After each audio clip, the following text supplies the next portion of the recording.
Friends, finally Bharat को अपना उपराष्ट्रपति मिल चुके हैं, सीपी राधाकृष्णन। ये भारत के 15वें उपराष्ट्रपति के रूप में चुने गए हैं। और इन्होंने किनको हराया है? इन्होंने सुदर्शन रेड्डी जी को हराया है। आपको बताना चाहता हूँ, सीपी राधाकृष्णन जी भारत के 15वें उपराष्ट्रपति के रूप में चुने गए हैं और इनको 452 वोट मिले हैं। इसी के साथ ये भारत के 15वें उपराष्ट्रपति के रूप में चुने गए हैं।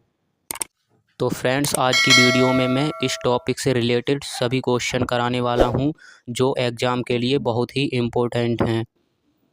तो चलिए हम अपनी वीडियो को स्टार्ट कर लेते हैं। तो हमारा पहला टॉपिक है भारत के 15वें उपराष्ट्रपति सीपी राधाकृष्णन भारत के 15वें उपराष्ट्रपति चुने गए हैं। वे तमिलनाडु के तिरुपुर से आते हैं और भाजपा नेतृत्व वाले एनडीए के उम्मीदवार थे। वोट 452। विपक्ष के उपराष्ट्रपति पद के उम्मीदवार न्यायमूर्ति सुदर्शन रेड्डी को 300 मत प्राप्त हुए हैं। इनका जन्म 20 अक्टूबर 1957 तिरुपुर, तमिलनाडु में हुआ था और इनका पूरा नाम चंद्रपुरम पोन्नुस्वामी राधाकृष्णन है। और इन्होंने शिक्षा तमिलनाडु के थूथुकुडी स्थित B.O. चिदम्बरम कॉलेज से बिजनेस एडमिनिस्ट्रेशन में स्नातक BBA की डिग्री प्राप्त की है।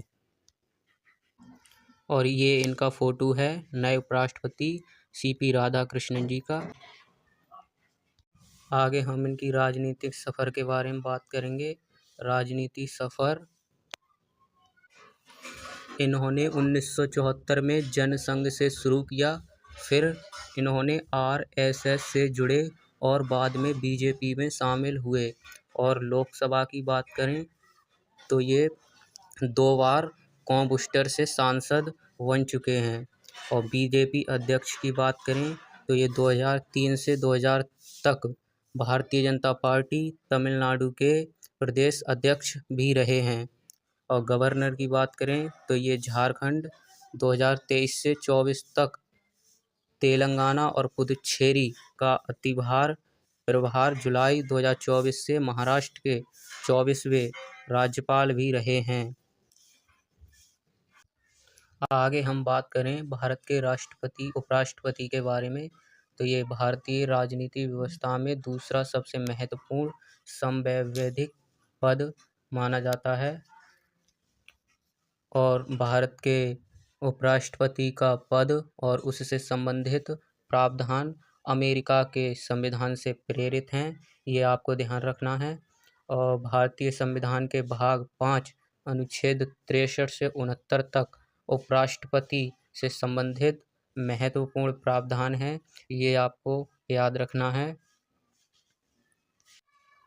अब मैं आपको उपराष्ट्रपति से संबंधित महत्वपूर्ण अनुच्छेद के बारे में बता देता हूं, जो आपके एग्ज़ाम के लिए बहुत ही इम्पोर्टेंट है। अनुच्छेद 63 कहता है कि भारत का एक ही उपराष्ट्रपति होगा। और अनुच्छेद 64 हमारा कहता है भारत का उपराष्ट्रपति राज्यसभा के पदेन सभापति होता है। और अनुच्छेद हमारा 65 ये कहता है कि राष्ट्रपति की अनुपस्थिति उपराष्ट्रपति की भूमिका से की जाएगी। और अनुच्छेद हमारा 66 ये उपराष्ट्रपति पद की योग्यता और निर्वाचन के बारे में बताता है।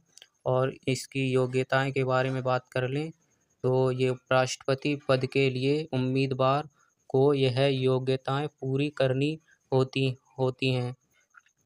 और वह भारत का नागरिक होना चाहिए।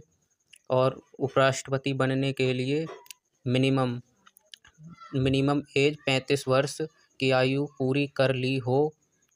और वह राज्यसभा का सदस्य निर्वाचित होने के योग्य हो।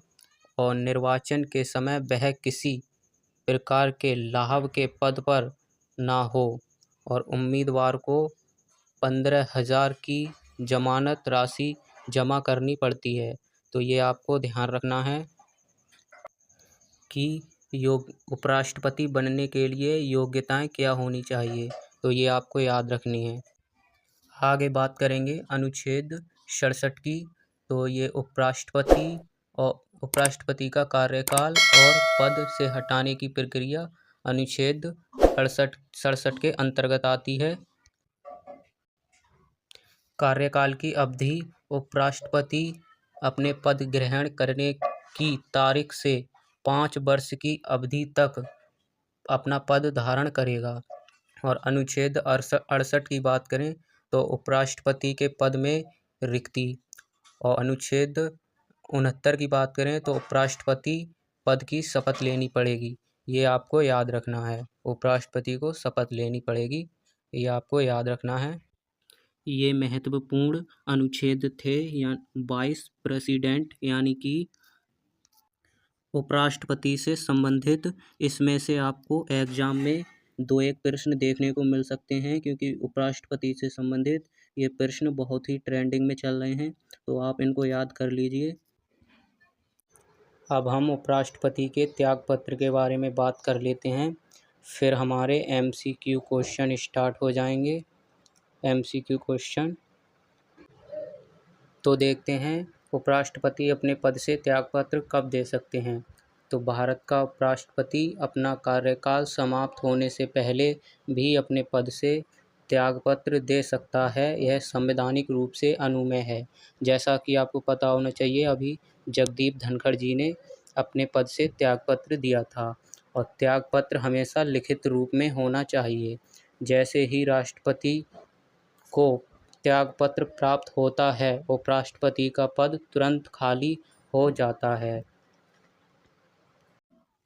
चलिए अब हम MCQ क्वेश्चन कर लेते हैं। तो हमारा पहला क्वेश्चन है, CP राधाकृष्णन भारत के उपराष्ट्रपति किस क्रम में चुने गए हैं। तो इसका राइट आंसर हो जाएगा 15 क्रम में। आप इनको नोट कर लीजिए, आपके एग्जाम में इनमें से एक क्वेश्चन जरूर पूछा जाएगा। हमारा दूसरा क्वेश्चन है, जगदीप धनखड़ भारत के उपराष्ट्रपति किस क्रम में चुने गए थे। तो ये 14वें क्रम में चुने गए थे।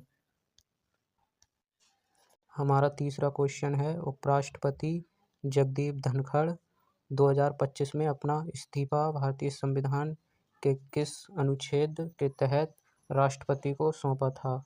तो इसका राइट आंसर अनुच्छेद 67A ये हो जाएगा। हमारा चौथा क्वेश्चन है, जगदीप धनखड़ कौन से क्रम के उपराष्ट्रपति थे जिन्होंने अपना कार्यकाल पूरा किए बिना ही इस्तीफा दे दिया। तो इसका राइट आंसर हो जाएगा तृतीय। हमारा अगला क्वेश्चन है, किसी व्यक्ति को भारत का उपराष्ट्रपति बनने के लिए कितनी आयु चाहिए। तो इसका राइट आंसर हो जाएगा 35 वर्ष। चलिए अब अगले क्वेश्चन की तरफ। हमारा छठा क्वेश्चन है, संविधान के किस अनुच्छेद में भारत के उपराष्ट्रपति का प्रावधान है। तो इसका राइट आंसर हो जाएगा अनुच्छेद A 63, इसका राइट आंसर हो जाएगा। अगला क्वेश्चन है हमारा 7, भारतीय संविधान का कौन सा अनुच्छेद उपराष्ट्रपति के चुनाव से संबंधित है। तो इसका राइट आंसर हो जाएगा अनुच्छेद 67। आंसर C इसका राइट आंसर हो जाएगा। अगला क्वेश्चन है हमारा, राज्यसभा का पदेन सभापति कौन होता है। तो इसका राइट आंसर हो जाएगा उपराष्ट्रपति, ऑप्शन D। अगला क्वेश्चन है हमारा, भारत के प्रथम उपराष्ट्रपति कौन थे। तो ऑप्शन A राधाकृष्णन इसका राइट आंसर हो जाएगा। अगला क्वेश्चन है हमारा, भारत के पहले उपराष्ट्रपति जिन्होंने अपने पद से इस्तीफा दिया था। तो इसका right answer option D BB गिरी हो जाएगा। अगले क्वेश्चन की तरफ चलते हैं। हमारा लास्ट क्वेश्चन है, भारत में कोई व्यक्ति कितनी बार उपराष्ट्रपति बन सकता है। तो इसका राइट आंसर हो जाएगा A अनंत, यानी इसकी कोई सीमा नहीं है। तो आई होप आपको ये वीडियो पसंद आई होगी। मैंने उपराष्ट्रपति से रिलेटेड जितने क्वेश्चन बनते हैं वो मैंने आपको बता दिए हैं। तो आप वीडियो को लाइक करना, अगर चैनल पर नए हो तो चैनल को ज़रूर सब्सक्राइब करना। मिलते हैं नेक्स्ट वीडियो में।